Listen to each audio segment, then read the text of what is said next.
O čia mūsų šeima prieš Sibirą, prieš išvežimą.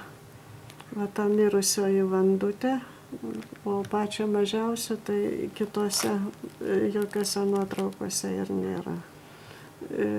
Čia buvo kokie 49 gal metai, sugalvojo tėvai, kad reikia pasidaryti nuotraukas, jeigu išveš, kad būtų prisiminimas, būtų į ką pasižiūrėti. Prisimenu visokios, reiškia, tos eilėraščius, tiesa, prisimenu savo aktorystę tenai, ten tą eglutę, kuri būdavo be žaislų, žaislai tai būdavo saldainiais, reiškia, apipuošta ir už kiekvieną eilėraštį, reiškia, gaudavau saldainį, tai aš beveik nurengdavau ją tą eglutę. Labai daug mokėjau rusiškų eilėraščių, pavyzdžiui, tokių «Красит комнату пора, пригласили маляра, но не с кислым и ведром, наш маляр приходит в дом» и так далее.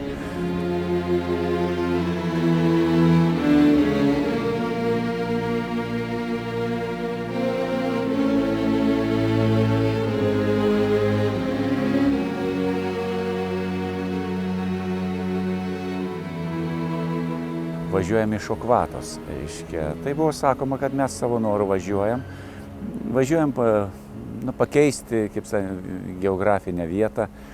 Tai vyko 51 metais, spalio 3 dieną.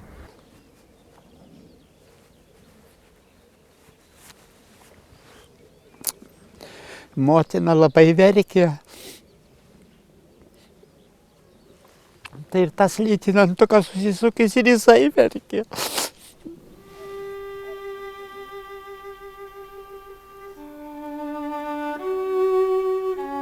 Šiandien jau visi žino, kad savo norų ten niekas nevažiavo. Ir jokios Ukvatos nebuvo. Važiavo verkdami, atplėšti nuo gimtų namų, nuo artimųjų, nuo savo žemės. Sugrūsti gyvuliniuose vagonuose riedėjo tūkstančius kilometrų į rytus, į atšiaurę ir nesvetingą Rusijos gilumą. 1951–52 metai – paskutiniai lietuvių trėmimai į Sibirą. Pirma žiema buvo baisi. Nušalau pirštus, skystis iš pirštų tekėjo. Badas, avižinė košė, su šlakeliu kaip ašara, atseit sviesto uždėta. Motina sena buvo tai.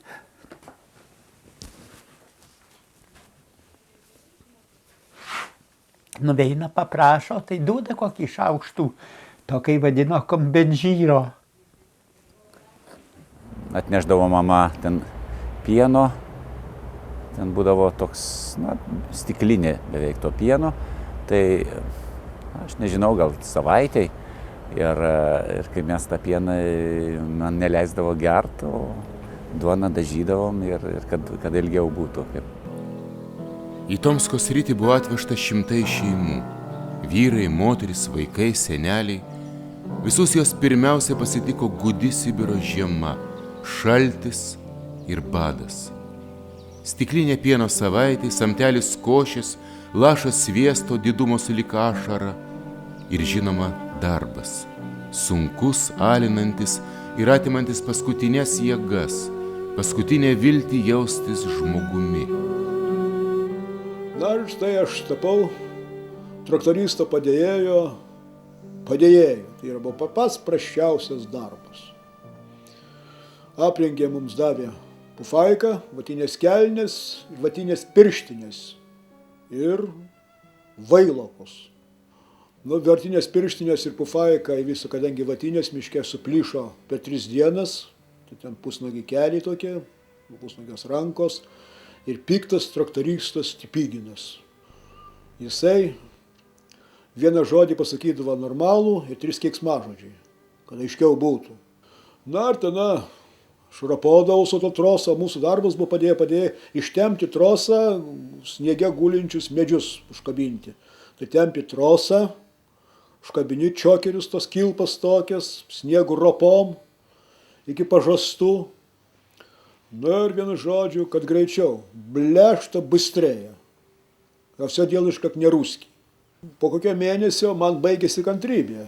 Kada jis ant manęs reikia, aš stengiuosi iš paskutinio. Tai atkabinėt būdo laužtuvas, kad reikia tuos medžius pritempis, paketus ir laužtuvą reikia atkabinti, nes tai trosai sunku. Tai aš tada tam rusai, nežinau, iš kur atsirado drąsos, matyti savygimos jausmas toksai, aš laužtuvą priremiau prie pasmakrės ir sakau, dar išgirsiu nes vieną žodį, nežinau, pusiau lietuviškų, pusiau rusiškų, nes rusiškai beveik niekiek nemokėjau, jis suprato mane, kad этот бандит, фашист литовский опасный. Ну, и китар vardo nebuvo, litovska собака и litovский фашист.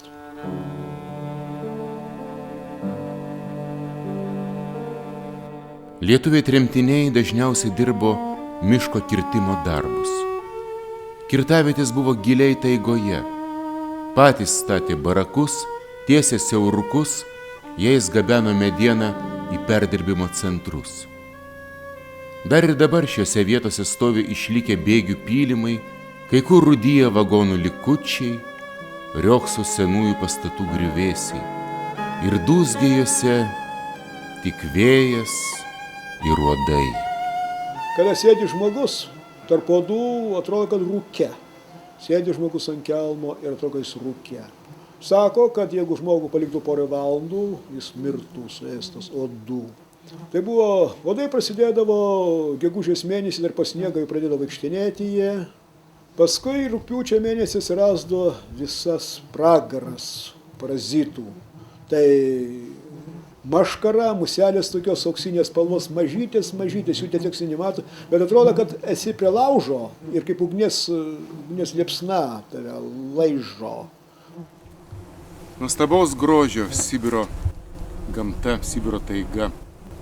Deja, absoliučiai nepritaikyta gyventi žmogui. Žiemą čia būna 50 laipsnių šalčio, vasarą virš 30 laipsnių karščio ir neįmanomas kiekis visokio kandančio brūdo parazitų, uodų, Sibiro muselių, maškaros ir visokių bimbalų, sparvų.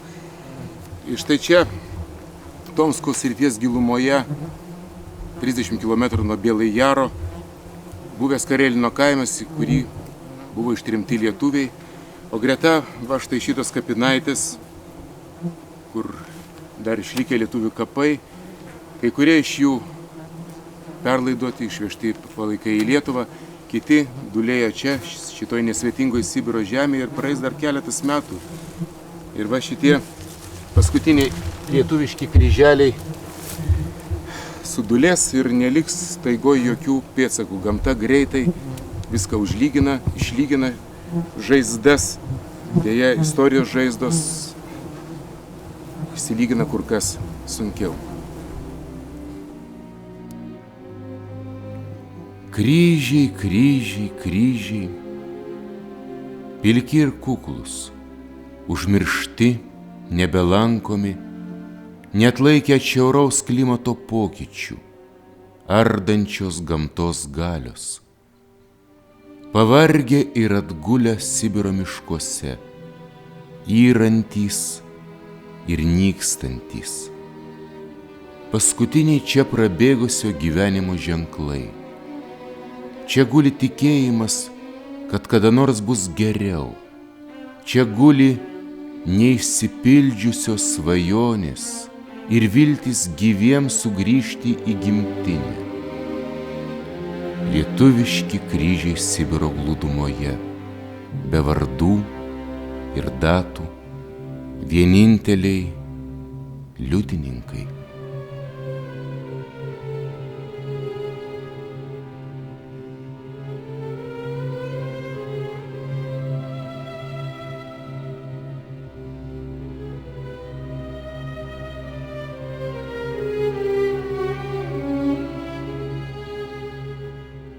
Naktim labai pašaldavo. Tai buvo gegužės mėnuo ir naktį būdavo iki 20 laipsnių šalčio. O dieną buvo 10 laipsnių šilumos. 15-20 toks kontrastas didžiulis. Saulė kepina, o naktį šaltis. Ir štai naktį ledas sukausto, šiek tiek sukausto tos bėgant į vandenį ir tas rąstai, kurie plaukiantys tavyga Muliavoj splau vadinasi, tie rąstai užsikirša, nebeteka, nebeplaukia upe. Tai reikėdavo vienu žodžiu pasiekti tą vietą, vadinamą galvą, kur rąstai užsikirtę upėje sumesti. Ir štai mes pirmą kartą gyvenime tokį dalyką pasiekėm tą vietą, suradom. Ir matau, kur užsikirtę, vanduo kunkuliuoja, kokių 15 metrų nuo kranto, reikia ten atstumti, rąstus išjudinti. Toks kablys yra, su to kabliu turi prieiti ir nustumdyti. Dabar aš matau, kad niekaip nepasiekia, aš negaliu nieko padaryti, keli sluoksniai jau tų rąstų susidarė ir aš privalau užeiti. Nežinau, jaunystė, vaikystė, paikumas. Aš vis dėlto užlipau ant tais rąstais prie tos vietos ir paleidau tą vietą, kur buvo užsikirtę, matos, kur užsikirtę. Ir visas tas didžiulis šlautas medžių pradėjo plaukti, aš bėgti atgal ir vis dėlto nebespėjau užbėgti ir įkritau į vandenį iki pažastų, tarp dviejų pagalių ir rąstų ten tokių dviejų, šiaip tai pasiekiau krantą.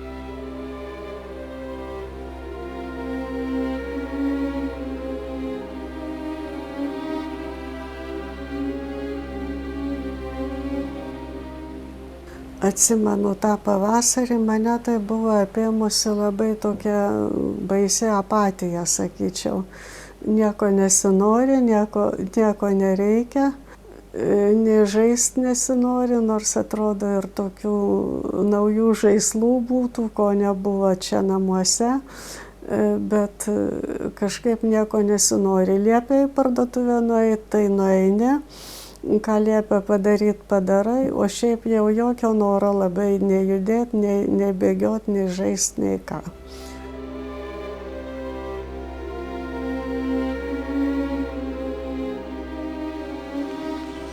Lietuvių tremtiniai kentėjo ir prieš 150 metų, kenčia ir jų kapai dabar. Va, akivaizdaus vandalizmo aktas, Kliukvinkos kapinaitėse nupjautas didžiulis 5 metrų katalikiškas kryžius ir numestas šalia kapo, pasak vietinių, tai įvykė prieš 10 metų, atkeršijo už nepriklausomybę. Nenuostabu, kaime ir dabar yra Stalino pasiekėjų, beje, buvusių tremtinių. Tremtinių kapus ardė gamtos jėgos. Sniegas, lietus, pūgos, vėjai, karščiai, gaisrai, plovė vandenys, gožė augdamas miškas. Juos naikino ir vietiniai vandalai bei chuliganai. Kai kur kryžiai buvo nupjauti, kai kur sudeginti, kai kur sulaužyti, išguldyti ir palikti pūti. Pasitaikydavo, kad senų kapų vietoje tenykščiai gyventojai laidodavo savo artimuosius. Lietuviški kryžiai buvo paprasčiausiai nuversti ir išmesti į šiukšlyną. Naikinimas buvo ir tebeliko valstybės politikos dalis. Valdžios įsakymų deginami kaimai, šluojami nuo žemės paviršiaus lagerių pėdsakai.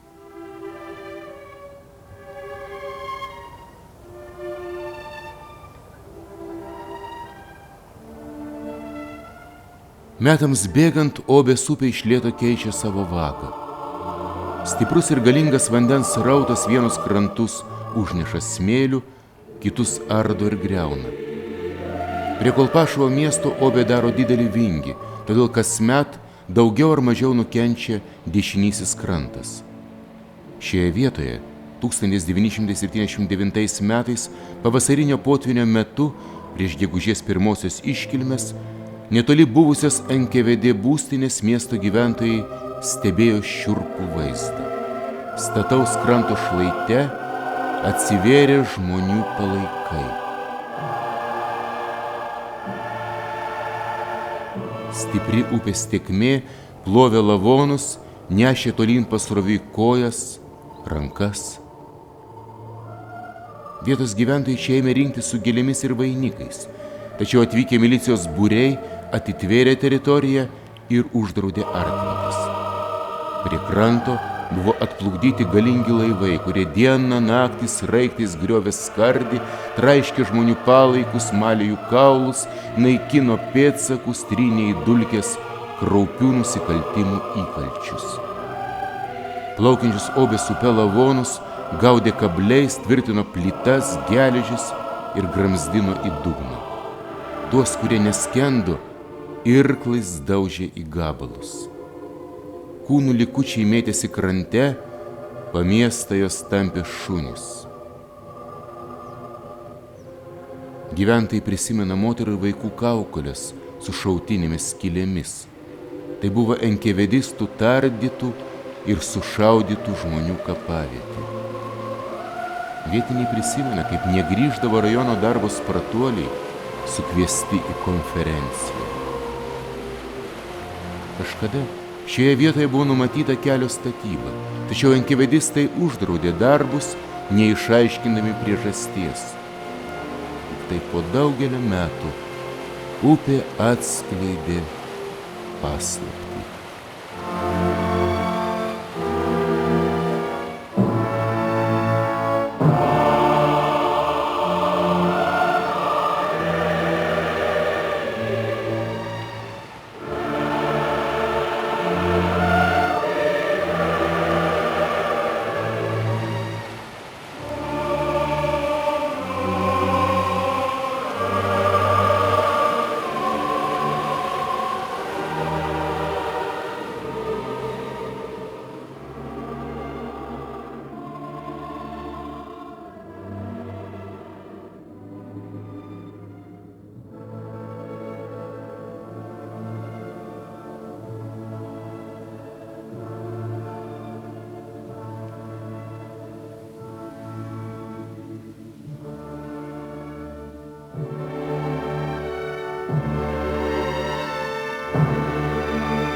Narimas, upėmis ir pelkėmis nuo pasaulio atskirtas kaimas, kurį pasiekti galima tik tai upe, Obės upe.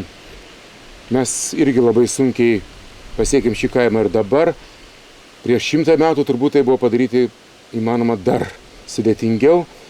Todėl carinėje Rusijai Narimas buvo viena iš pagrindinių tremties vietų, kur buvo tremiami patys pavojingiausi nusikaltėliai, tame tarpe ir 1912 metais čia buvo atvežtas Josifas Visarionovičius Stalinas ir štai šiame namelėje gyveno beveik 1,5 mėnesio. Vienoks sugebėjo kažkokiu nesuprantamu būdu pabėgti, kaip ir iš kitų tremties vietų. Tautų tėvas Stalinas pats buvo ištremtas 6 kartus. Taigi savo kailiu patyrė tremties malonumus. Ir gerai žinojo, kur siunčia pasmerktuosius tėvynainius.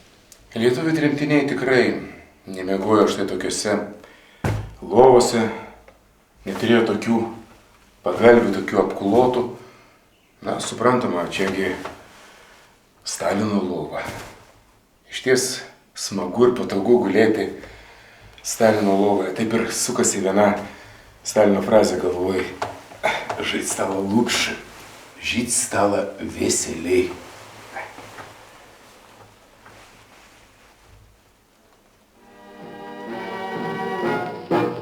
Легко на сердце от песни веселой, она скучать не дает никогда. И любят песни деревни и села, и любят песни большие города. Нам песня строить и жить помогает, она как друг и зовет, и ведет. И тот, кто с песней по жизни шагает, тот никогда и нигде не пропадет.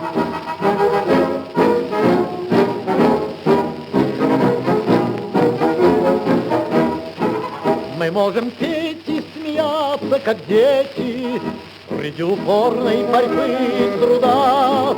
Ведь мы такими родились на свете, что не сдаемся нигде и никогда. Нам песня строить и жить помогает, она как друг и зовет, и ведет. И тот, кто с песней по жизни шагает, тот никогда и нигде не пропадет.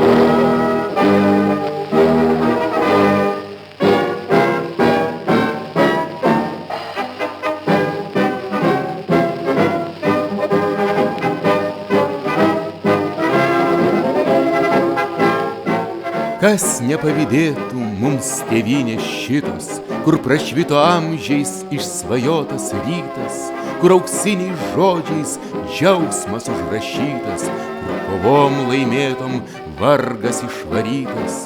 Patys laimę kūrėm, patys valdom šalį, didvyrių čia darbo pavadinsi draugą. Gauna kiek kas dirba, dirba kiek kas gali, ir kiekvienas mokos, ir kiekvienas auga. Mes jauni ir drąsiai ateitin mes žiūrim, elgetom pasenę patvariais nešauksim. Ateičiai mes tvirtą pamatą sukūrėm, darbo ir kūrybos milžinais išauksim.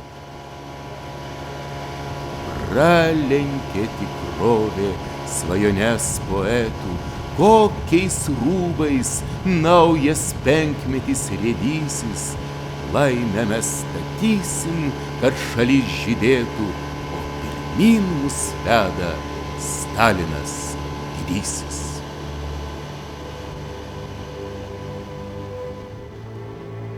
Taigos gilumoje pasislėpusius kaimus gali pasiekti tik upe. Jokių sausumos kelių, o upės ir upeliai pavasarinio polaidžio metu paverčia šį kraštą tikrą jūrą. Todėl Narimo apylinkės taikliai vadinamos kalėjimu be grotų. Barki kaimas yra už 96 km nuo Narimo, gyvenvietė seniai mirusi.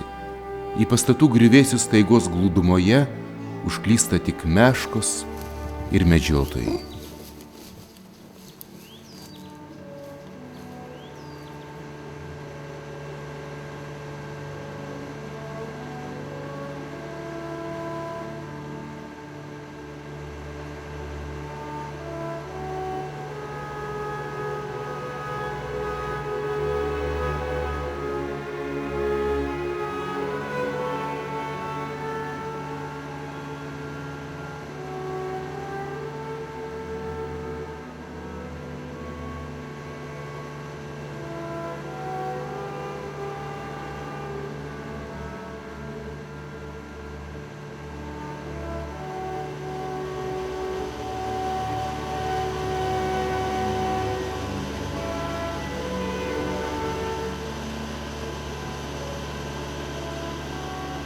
Dar giliau į miškų tankmę Beriozovkos kaimas. Paiduginos upė vienintelis kelias, kurio galima pasiekti šį apleistą užkampį. Čia 51-52 metais buvo ištremtos 63 lietuvių šeimos, virš 200 žmonių. Gyveno taigoje pastatytose barakose po 10 šeimų viename kambaryje. Visi dirbo miško kirtimo darbus, upėmis plukdė rąstus. Kirtavietės būdavo giliai taigoje, tad į darbą išeidavo visai savaitai.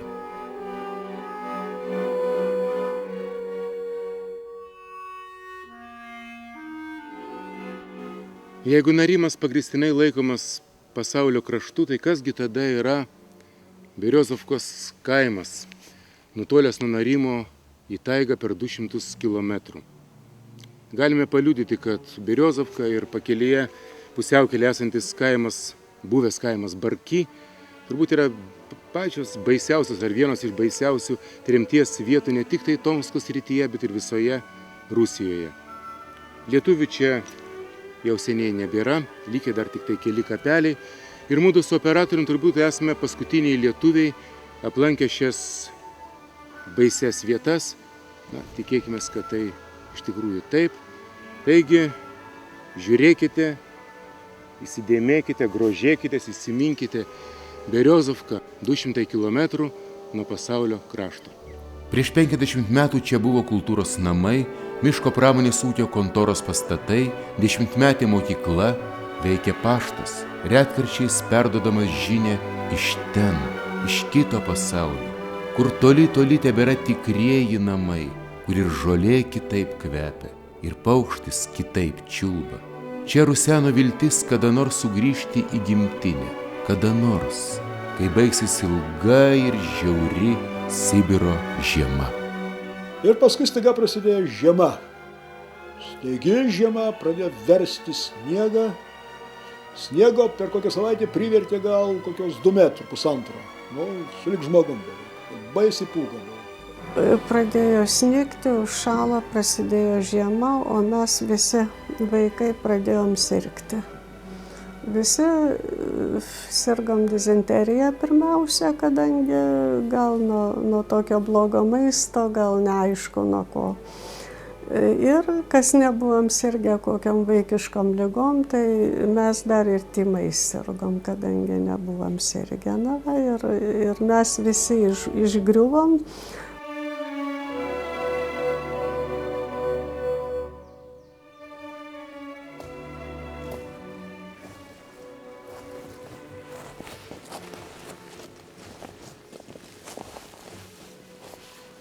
Pirmieji tremties metai lietuviams Tungus Kiborė turbūt buvo patys sunkiausi. Pirmasis ruduo, pirmoji žiema, šaltis, badas, lygos, epidemijos. Tąkart mirė labai daug žmonių, daugiausiai seniai ir vaikai.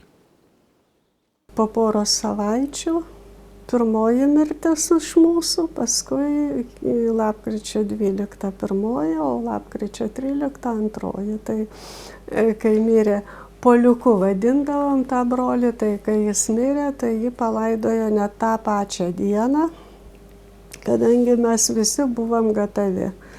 Ir suaugusieji, atsimenu tą šnekas, kad vaikai labai miršta, visi kažkaip ateidavo vieni pas kitus ir apie tai kalbėdavo. Ir ten tų vaikelių mirė, gal apie 40. Metaliniai lenteliai iškaltų užrašų neįmanoma skaityti be ašarų. Gimęs 50-ais, miręs 51-ais, vėl gimęs 50-ais, miręs 51-ais, 49, 51, 45, 51, 50, 51, 49, 51, 49, 51, 51 ir 51, tos pačios gimimo ir mirties datos.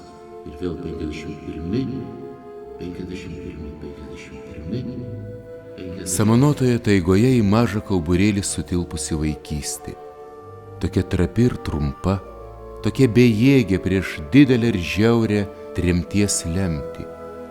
Žemėmis užpilti pirmieji žingsniai į šį sudėtingą pasaulį, miške sumigusios vaikiškos svajonės ir viltys. Ir kas vakarą didžiulė ir galinga taiga ošia amžiną rekvijimą čia nurimusiems.